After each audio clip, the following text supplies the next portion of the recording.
Star Trek: The Next Generation, Coming of Age. It's the one where Wesley takes a college entrance exam while the Enterprise gets audited.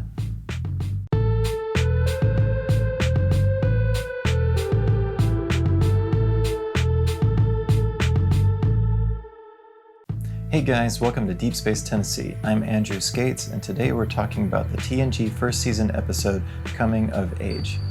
The Enterprise is in orbit around the planet Relva 7 so that Wesley can take the Starfleet Academy entrance exam.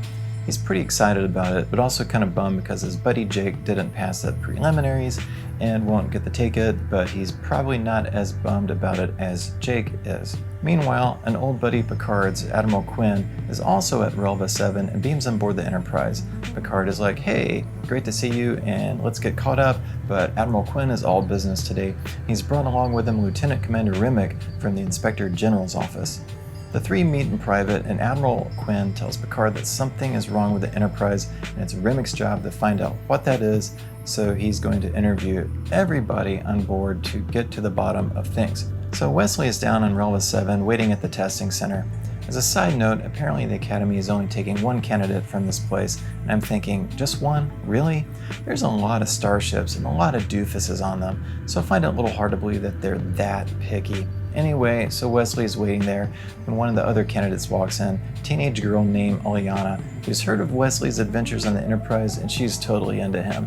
And he's totally into her. Another candidate, a Benzite dude named Mordok, walks in. Wesley has heard of him and knows he's going to be a tough competitor. Also a Vulcan girl named Tashanik is there too, but nobody cares. Especially since Eliana just ditched her to go flirt with Wesley. Meanwhile, Remick is evaluating everybody, watching them do their jobs, asking them questions about reports they've filed, making everybody feel guilty and awkward, and generally antagonizing everyone.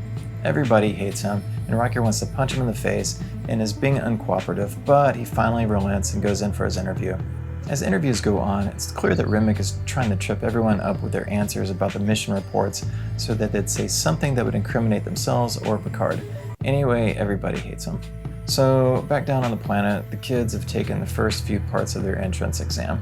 It's clear that Wesley and Mordok are in the lead, and that Eliana is struggling, and Tashanik is there too, but nobody cares. Also, Eliana tells Wesley that he's cute and he's totally into that, but while Wesley is breezing through the written exams, he's super anxious about the psych exam, which supposedly makes a candidate face their biggest fear.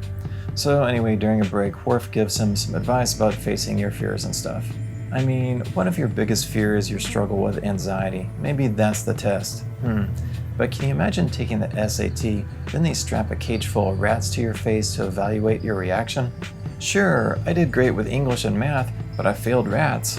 In the midst of all this, Jake, the kid that didn't pass the preliminary test, decides that his life is a failure because of standardized testing results, so he decides to go steal a shuttlecraft to go start a new life, because that's such a great idea. If he's going to run away from home, why didn't he just wait until they got to the next starbase and just leave?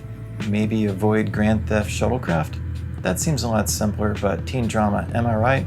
I mean, what is this anyway, the CW? Anyway, he's a terrible pilot and almost burns up in Relva's atmosphere, but thanks to some quick thinking by Picard, Jake is able to follow Picard's directions not to crash. He returns the shuttlecraft to face discipline.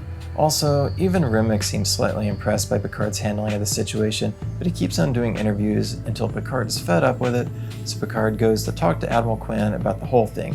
Turns out there's been some weird stuff going on lately in Starfleet and the Federation, and Quinn thinks there's some conspiracy going on, and he had to be sure that Picard hadn't been affected, hence Remick's investigation. Anyway, now that he's sure of Picard's integrity, he offers him a promotion to Admiral so that he can run Starfleet Academy, which sounds pretty great, but on the downside, he'd be stuck on Earth, so no more adventures on the Enterprise.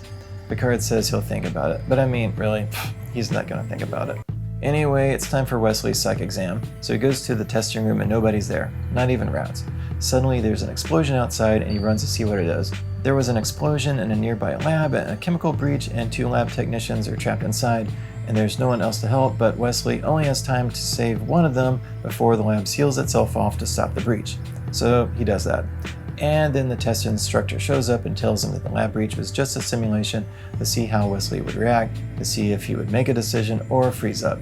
That was the test. Sure. Anyway, he passed that portion of the exam.